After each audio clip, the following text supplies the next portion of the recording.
بسم اللہ الرحمن الرحیم۔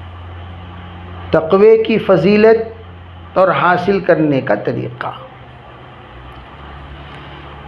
تقوی کے سلسلے میں قرآن بھرا پڑا ہے۔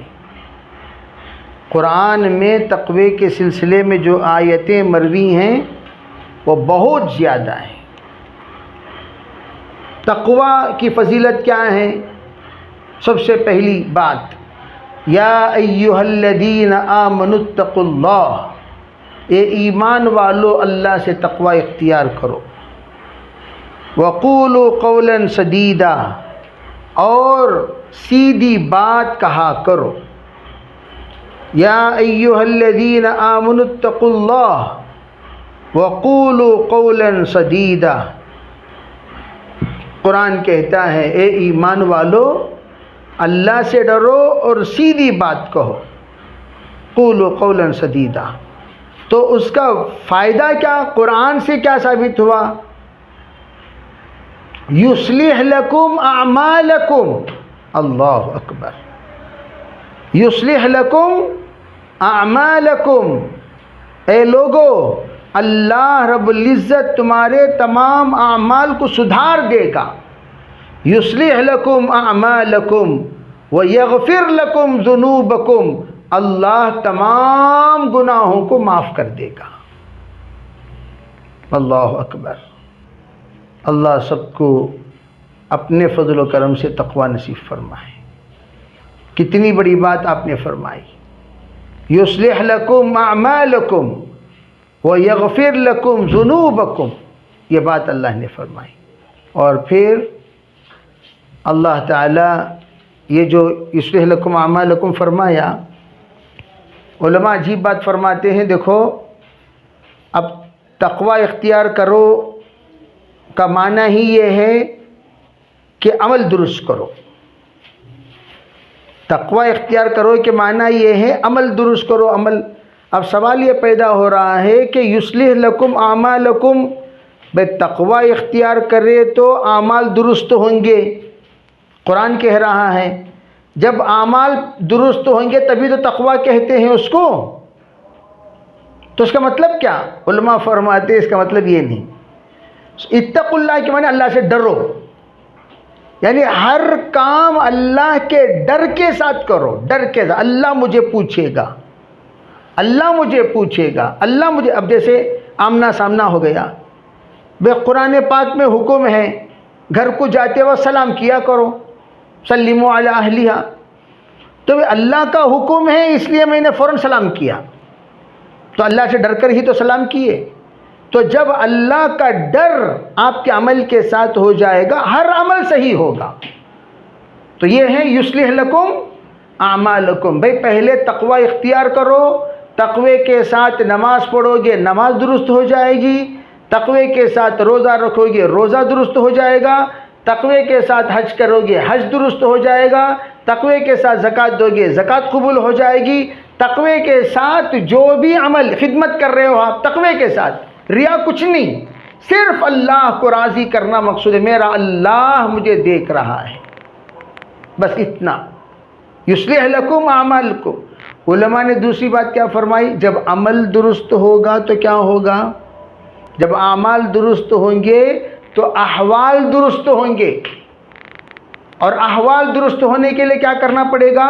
پورے گناہوں کو ختم کرنا ہوگا، پورے گناہوں کو مٹانا ہوگا، پورے گناہوں کو نیست و نابود کرنا ہوگا۔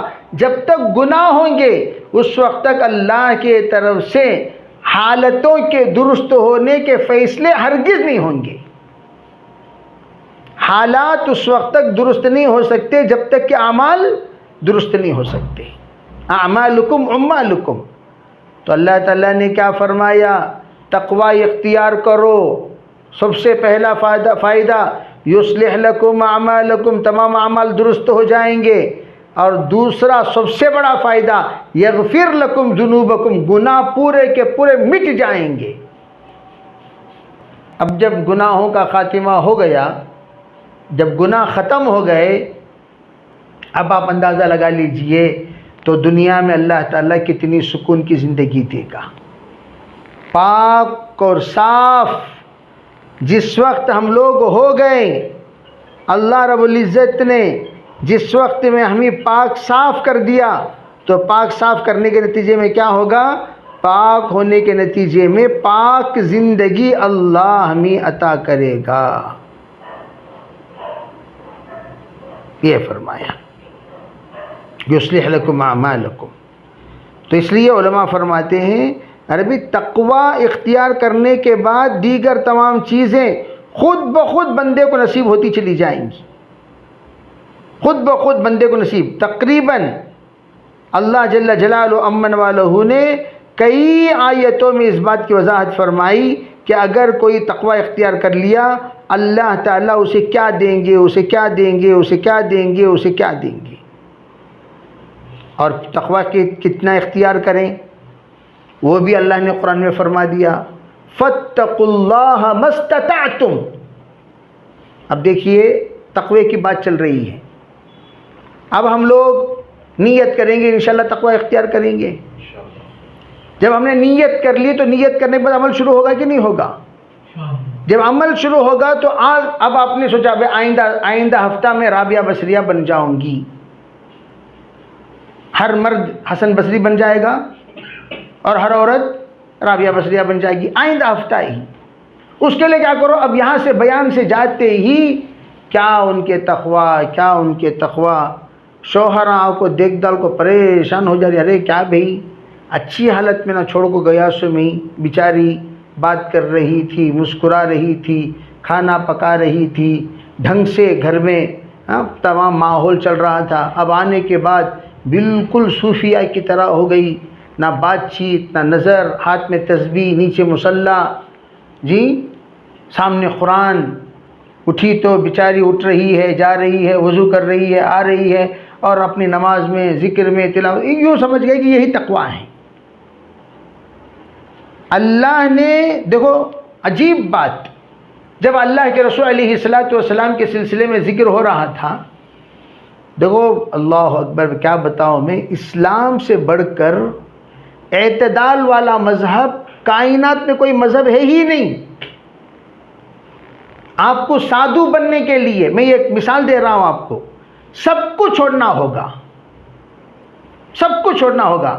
یہ جو سسٹرز اور مدرس ہیں یا فادرز ہیں، ان کو پوچھئے پورے خاندان کو چھوڑ دیتے ہیں، یہ لوگ سب سے قطع تعلق کر لیتے ہیں۔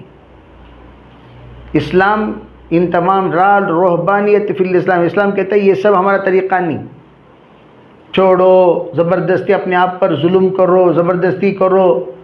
جیسے کہ آپ جین والوں کو دیکھیں گے، پیدل چل رہے ہیں، پیدل چل رہے ہیں، پیدل چل رہے ہیں، پیدل چل رہے ہیں، لا یکلف اللہ نفسا الا وسعہا۔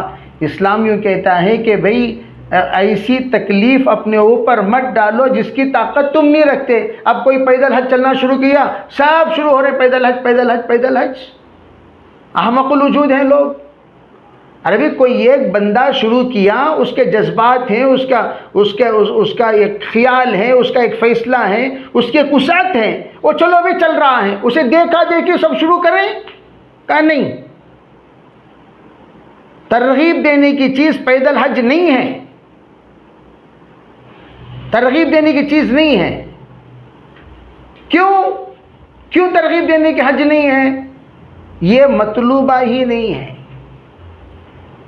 قرآن پاک میں وہ حکم کیا ہے؟ من استطاع الیہ سبیلا، بآسانی جو حج کو پہنچ سکتا ہے وہ حج کرے۔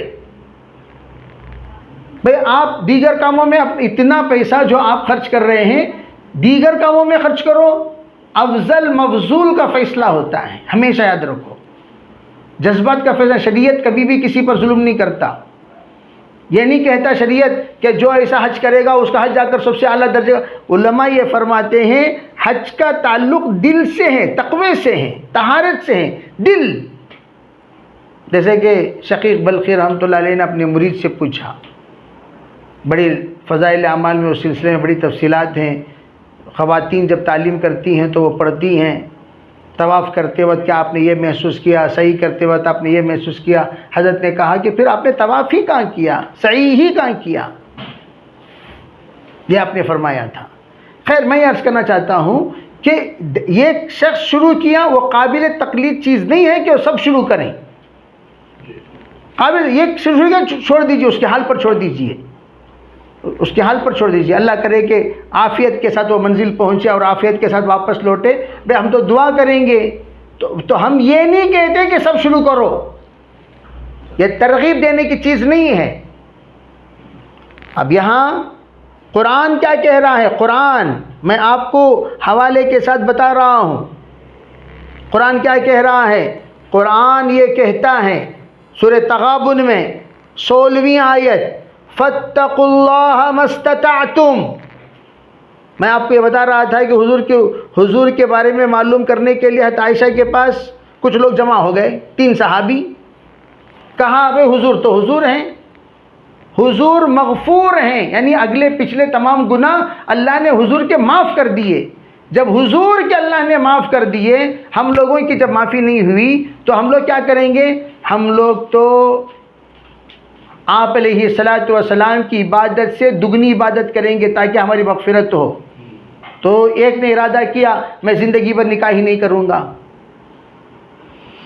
یوں ہی رہ جاؤں گا. نکاح کیوں؟ نکاح کرنے پر دیگر بیوی بچوں کو دیکھو، کماؤ، جاؤ آؤ، کچھ نہیں، بیٹھ جاؤ، نکاح کرو مت، دین کا کام کرتے رہو، عبادت کرتے رہو، تلاوت کرتے رہو، ذکر کرتے رہو، کھانا مل گیا کھا لو، نہیں ملا بھوکا رہ جاؤ، روزے دار رہ جاؤ. ایک نے نیت کی کہ میں پورا سال، پوری زندگی روزہ رکھوں گا. یہ نیت کیوں کر رہے ہیں صحابی؟ یعنی وہ یوں سمجھے کہ بھئی اللہ کو راضی کرنے کے لیے جب حضور اتنا کر رہے ہیں، ہم لوگ اور بھی زیادہ کرنا چاہیے. اور ایک صحابی نے نیت کیا کی، میں پوری رات سوؤں گا ہی نہیں، تہجد ہی تہجد، تہجد ہی تہجد، تہجد ہی تہجد. میں نیت کر لی. ارے بھئی عجیب و غریب نیت ہے. نیت کرنے والوں نے نیت تو کر لی. آپ علیہ الصلوۃ والسلام تشریف لائے، اور تشریف لانے کے بعد حضرت عائشہ صدیقہ رضی اللہ تعالی عنہا نے کارگزاری سنائی. حضور جی آپ کے بارے میں کارگزاری لینے کے لیے آپ کی خلوت کی عبادت کیا ہے، جلوت کی عبادت کیا ہے؟ ایک جماعت آئی ہوئی تھی، اس نے یہ تمام عزائم کیے، کسی نے یوں کہا، کسی نے یوں کہا، کسی نے یوں کہا، کسی نے یوں کہا. آپ علیہ الصلوۃ والسلام نے پوچھا اچھا یہ کہا جی ہاں. آپ فوراً مسجد نبوی تشریف لے گئے. آپ مسجد نبوی تشریف لے گئے. اللہ اکبر. مسجد نبوی تشریف لے جانے کے بعد آپ نے سب کو جمع کیا اور سب سے کہنے لگے بھائی سنو، ان اتقاکم واعلمکم باللہ انا. اے لوگوں سنو، تم میں سب سے زیادہ تقوی والا، سب سے زیادہ اللہ کو جاننے والا، عارف باللہ میں ہوں. سب سے زیادہ تقوی والا کون ہوں؟ میں. سب سے زیادہ اللہ سے ڈرنے والا کون ہوں؟ میں. یہ تو بات تم لوگ سب جانتے ہو. ہاں جی بالکل.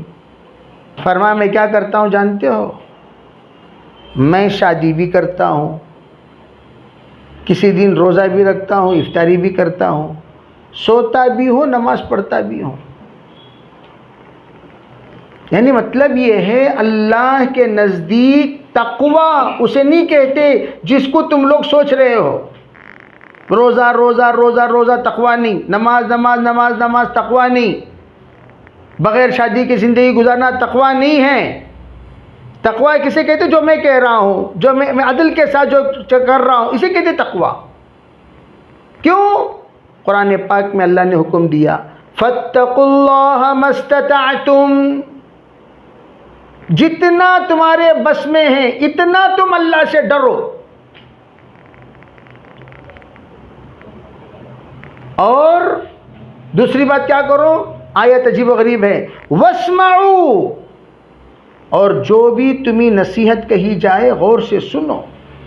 سنو کیا کہی جا رہی ہے، اور سننے کے بعد کیا کرو؟ ابھی گناہ تو ہو گئے تم لوگوں سے، جی گناہ ہو گیا تو فوراً توبہ کرتے رہو کرتے رہو کرتے رہو کرتے رہو، اور زندگی میں اطیعوا، اللہ کی بات مانو، اور اپنے نفس کی اصلاح کے لیے، اعمال کی اصلاح کے لیے، اپنے گھریلو زندگی کو سدھارنے کے لیے تمہیں کرنا کیا؟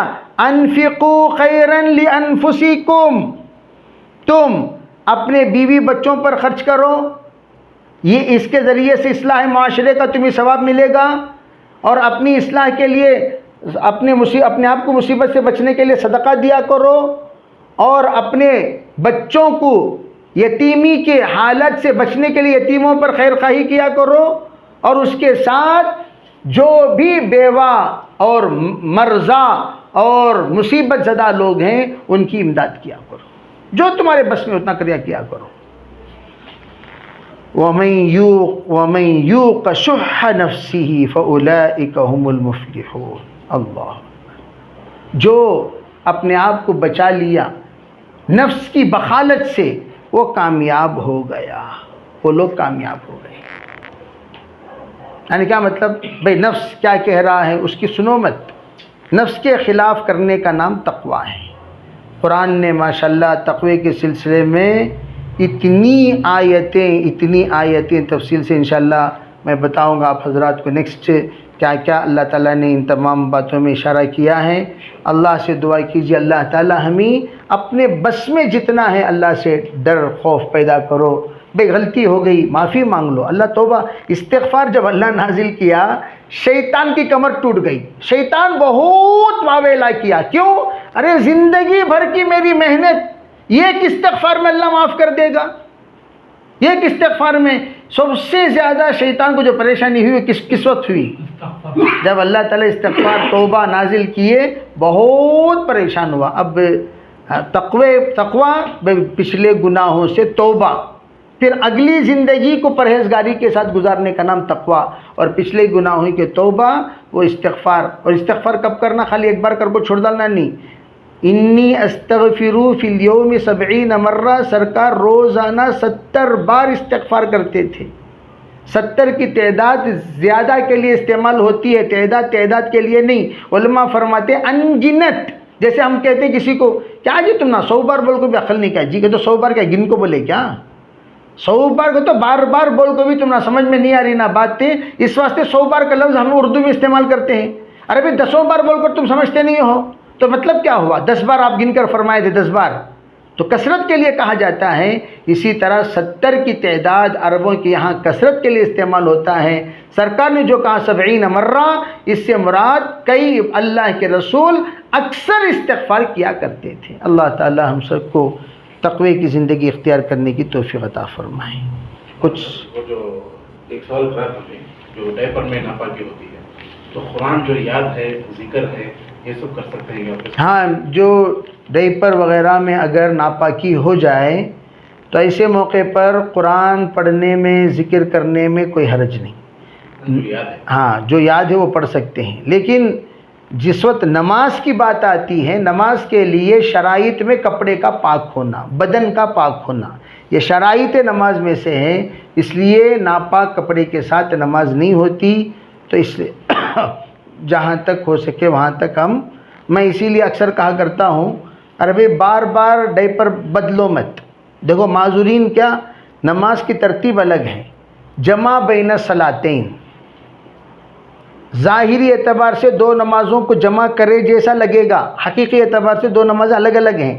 جیسے ظہر کی نماز کا آخری وقت، عصر کی نماز کا شروع وقت، مغرب کی نماز کا آخری وقت، عشاء کی نماز کا شروع وقت، ایسے وقت میں ڈائپر بدلیں کہ ظہر بھی ادا کر لیں، بس 2-3 منٹ کے بعد 5 منٹ کے بعد پھر عصر بھی ادا کر لیں، ہاں مغرب بھی ادا کر لیں، 5 منٹ کے بعد عشاء بھی ادا کر لیں، تاکہ بار بار بدلنے کی نوبت نہ آئے۔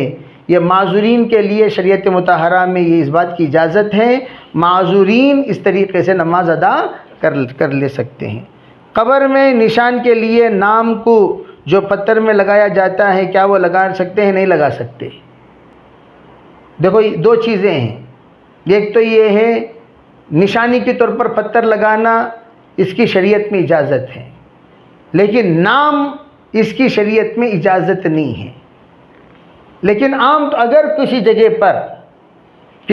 پر لائن سے وہی پتھر لگائے جا رہے ہیں جہاں پر آپ لوگوں کو نشانی دیکھنے میں کنفیوز ہو، ایسے موقع پر کتبہ میں جو شخصیت ہے اس کے اعتبار سے نمبر لگا لے سکتے ہیں، یا اور بھی تعارف ہو تو مختصر نام بھی وہ اس وقت لگا لے سکتے ہیں جہاں پر یہ تمام ماحول. ورنہ حضرت تھانوی علیہ الرحمہ کا مسلک تو یہ ہے قبر سادی سیدھی ہونی چاہیے، اس پر بس ایک نشانی کے طور پر ایک چھوٹا سا پتھر لگا دیے تو کافی ہے. اسے آ کر کتبہ وغیرہ کے ذریعے سے اس کو منقش کرنا یہ آ کر درست نہیں ہے، یہ رسم ہے، یہ رواج ہے، یہ سنت کے خلاف ہے. پانی میں قرآن کی آیتیں پڑھ کر جو دم کرتے ہیں اس کے لیے پانی میں صرف پھونکے تو کافی ہیں یا تھوک کے ساتھ کچھ چھینٹے جانا ہوتا ہے؟ بھئی بہتر یہ ہے تو میں کہتا ہوں کہ بھئی ایک ہے پھونکنا، ایک ہے تھوکنا، دونوں کے درمیان تھوک ہونا چاہیے. تھوکنا بھی نہیں، پھونکنا بھی نہیں. ارے بھئی خالی افو بول کر پھونکنا نہیں. میں کہتا اس طریقے سے آپ نے پھونکا تو آپ کے بالکل لائٹ ترشح کہتے ہیں اس کو، رش، تھوڑے سے رش ہوگا اس میں، بس اتنا. آپ تھوک دونوں کے درمیان کرنا چاہیے.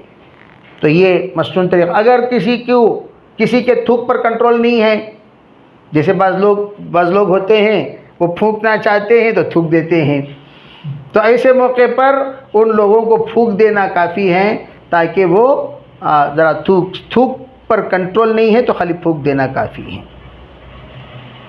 تو بس یہ جو کراہت کی بات ہے یہی ہے. تو آپ ذرا ہلکا سا کر لیں، پھونک مار لیں، بس کافی ہے. ابو طالب جو حضور کے چچا ہیں لیکن ایمان نہیں قبول کرے تھے، تو کیا مسلمان وہ نام رکھ سکتے ہیں؟ دیکھو ابو طالب معنوی اعتبار سے نام رکھ سکتے ہیں. معنی کیا ہے؟ طلب کا باپ. جیسے کہتے ہیں ارے بھئی یہ تو شیر کی اولاد ہیں، تو اسی طریقے سے طالب کے معنی طلب والے کا باپ. معنوی اعتبار سے اس میں کوئی شرک نہیں ہے تو نام رکھ سکتے ہیں. شخصیت کے اعتبار سے نہ رکھیں، معنی کے اعتبار سے رکھیں تو اس میں کوئی حرج نہیں ہے. اگر کوئی سید ہیں، معلوم نہیں تھا، لیکن اگر ان کو صدقہ دے دیں تو کیا کرنا؟ بس صدقہ دے دے تو چھوڑ دیجئے، اس صدقے کی نیت دوبارہ دے دیجئے. اگر صدقہ دے دیے ہیں تو آپ اس صدقے کو نفلی عطیہ بنا کر چھوڑ دیں. جو منت آپ نے صدقے کی نیت کی ہے وہ دوسرے کو ادا کر دیں. صلی اللہ علیہ یا محمد نور من نور اللہ، اس درود پاک کے پڑھنے سے ہر قسم کی مصیبت اور تکلیف اور رنج و غم دور ہو جائیں گے. کیا یہ صحیح ہے؟ دیکھو بھئی اصل میں کیا ہے، درود شریف کے معاملے میں سند کم ہے، خواب زیادہ ہیں. درود شریف کا معاملہ سند اعتبار سے درود کم ہے، یعنی ایسے درود جس درود کو روایتوں سے ثابت ہو، سندوں سے ثابت ہو، ایسے درود کم درود ہیں، اور وہ مستند درود بہت کم. لیکن خوابوں کے ذریعے سے کسی نے آ کر درود پڑھا، پھر مجھے یہ خواب اس درود سے فائدہ ہوا، واقعات میں فائدہ ہوا، تجربے میں فائدہ ہوا، تو لوگ اپنے اپنے تجربے کی بات کتابوں میں لکھے ہوئے ہیں. تو یہ چیز خود کر لیں، اس کی دعوت نہ دیں. اگر کوئی پڑھے تو خود کر لیں، اس کی دعوت نہ دیں، ترغیب نہ دیں، اس کا درس نہ دیں. درس اس چیز کی دی جائے گی جو مستند ہوگی، پکی بات ہوگی. جو چیز آ کر مشتبہ ہوگی اس کا درس دینا منع ہے. اللہ نہ کرے وہ اگر سند کے اعتبار سے کمزور ہے تو ایسے موقع پر بولنے والے گرفت میں آ جائیں گے جو بے سند باتوں کو پھیلانے کے ضمن میں یہ بات بھی آ جائے گی. اس سے آدمی کو آئندہ چل کر نقصان ہوگا اس چیز کا. اللہ تعالی عمل کی توفیق عطا فرمائے. اللہم لک الحمد و لک الشکر. اللہم صلی علی سیدنا محمد و علی سیدنا محمد و بارک وسلم. اللہم فقہنا فی الدین وعلمنا القرآن الحکیم. اللہم تقبل منا ما کان صالحا وصینا ما کان فاسدا برحمتک یا ارحم الراحمین. الحمدللہ.